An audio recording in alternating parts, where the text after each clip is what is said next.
What's up, guys? What's going on? I'm Paul. This is Pauline Theology's daily devotional, and we are on John chapter 5, 19 through 24. We are about to dive into some really deep and theological stuff about the nature of the Son and his relationship with the Father. And so it's going to be a little intense.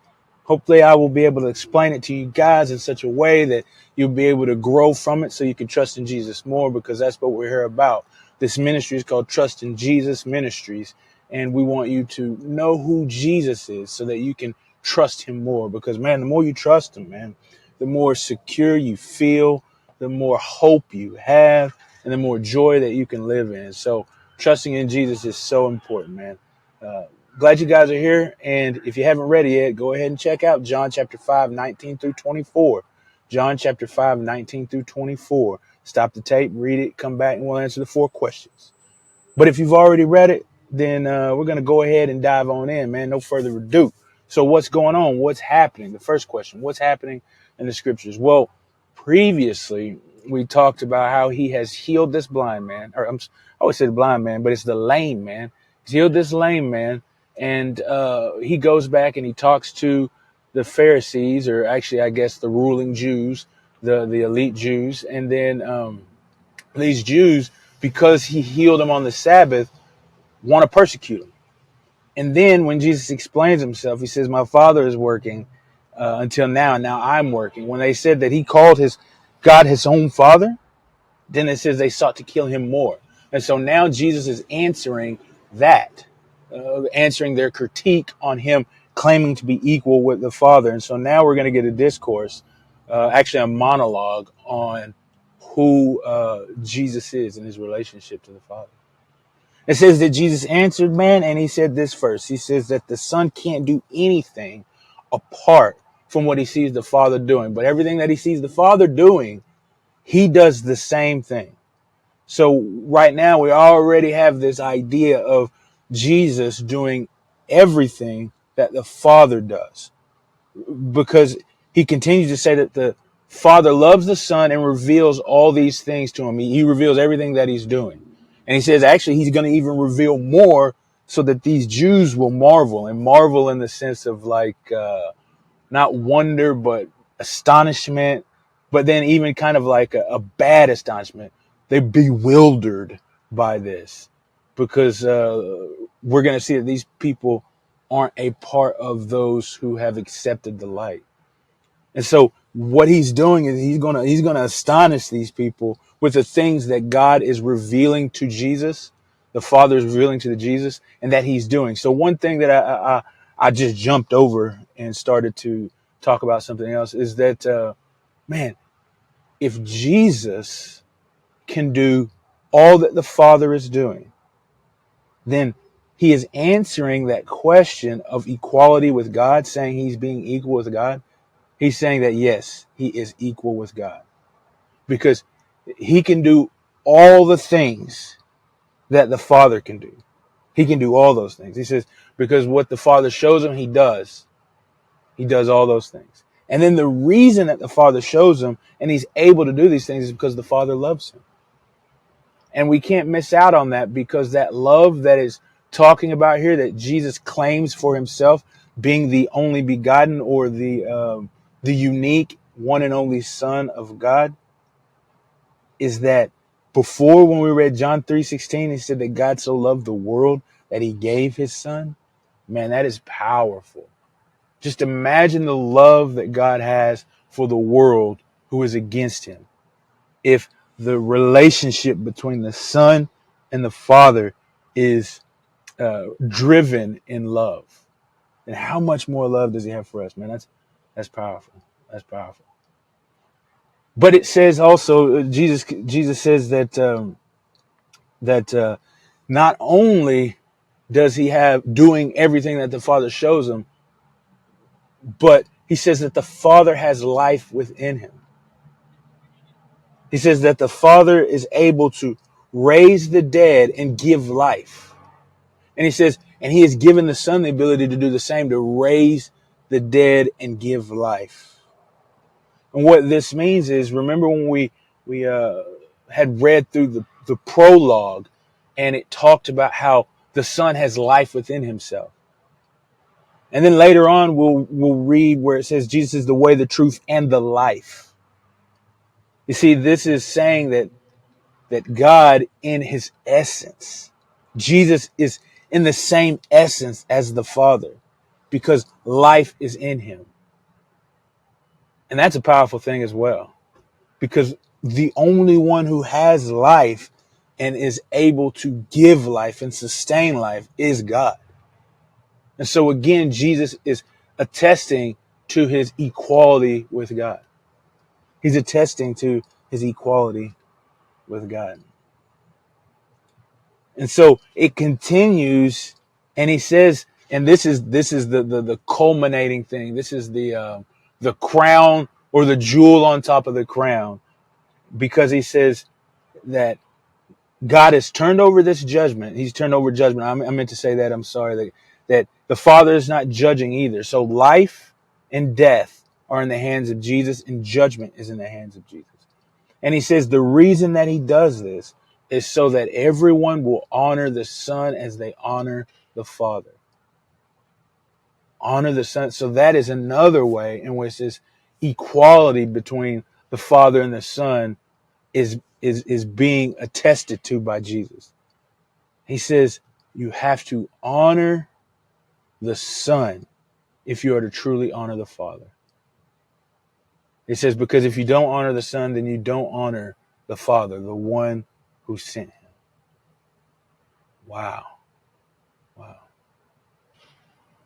And then finally, he says this. He says that everyone who hears the words of Jesus in this, then you believe in the one who sent him, and you have life.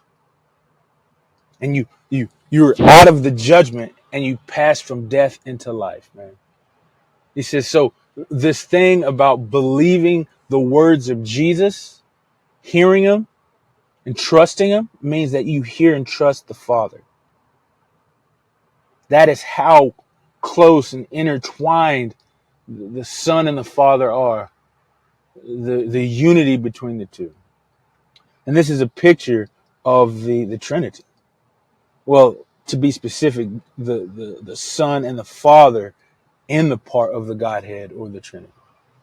Now, one more thing I must say, talking about this, is because the idea of what they think in saying that there is one who supplants God is wrong, because because I think that's the idea, is that if someone claims to be God, if someone says that they are on par equal with God, then they are supplanting God. They're saying they are greater than God.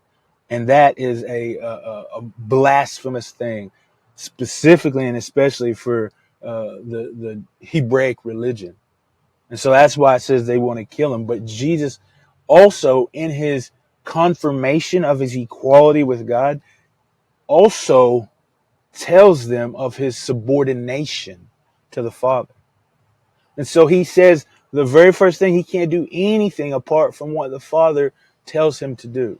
And so even though he has this power, and he has this life, and he has judgment, everything that he does, all of his judgments, all of the life that he gives, it stems from the will of the Father. Now, we also get a little mix here with Jesus saying one more thing, and the fact that he says that the Father gives him life to give it to whom he wills.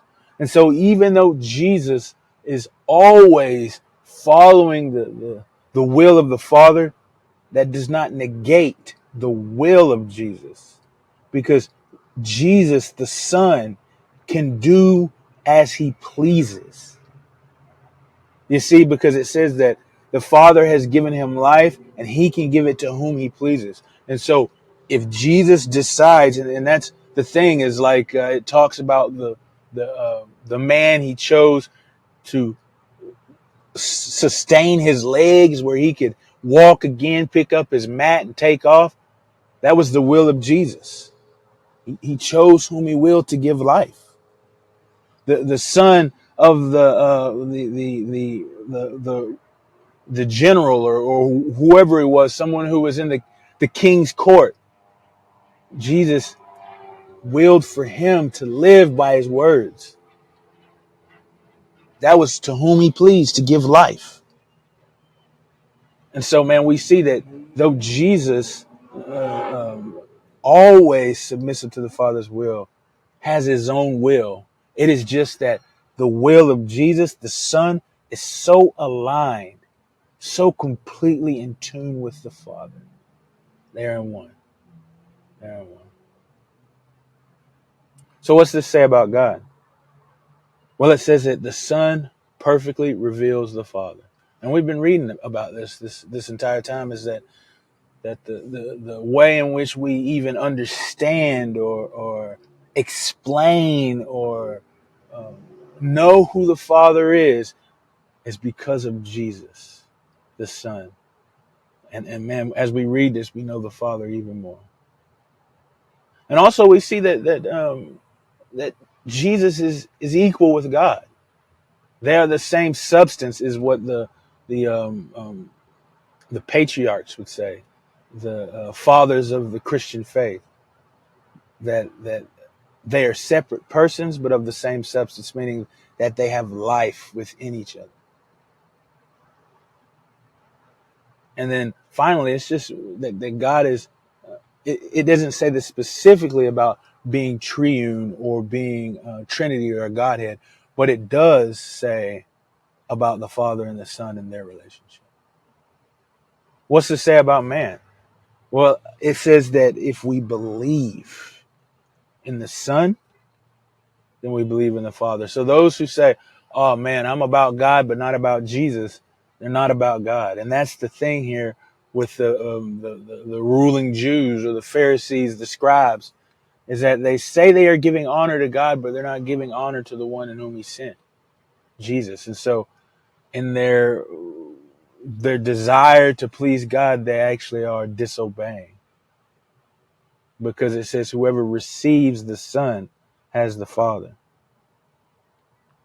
So without the Son, we have not the Father. How do we apply these truths to our lives?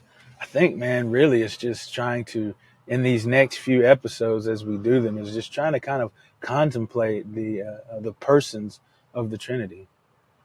And just think about the relationship between the Father and the Son, and how the Father loves the Son and the Son loves the Father in such a way that he would follow the Father in everything that he does, because he trusts the Father. He trusts his own desires as well to be able to do the things that the Father desires to do. And so let us be like Jesus. Let us follow in every way what he desires. Let our will be conformed to his will. So for application, let's do that. Let's think about who Jesus is, his desire for us, and then let's start to make plans to walk that out in our own lives, to live it out in our lives. Now, we can never perfectly do this because Jesus is perfect, but we can definitely start. And I appreciate you guys for listening, and I hope you enjoyed this episode.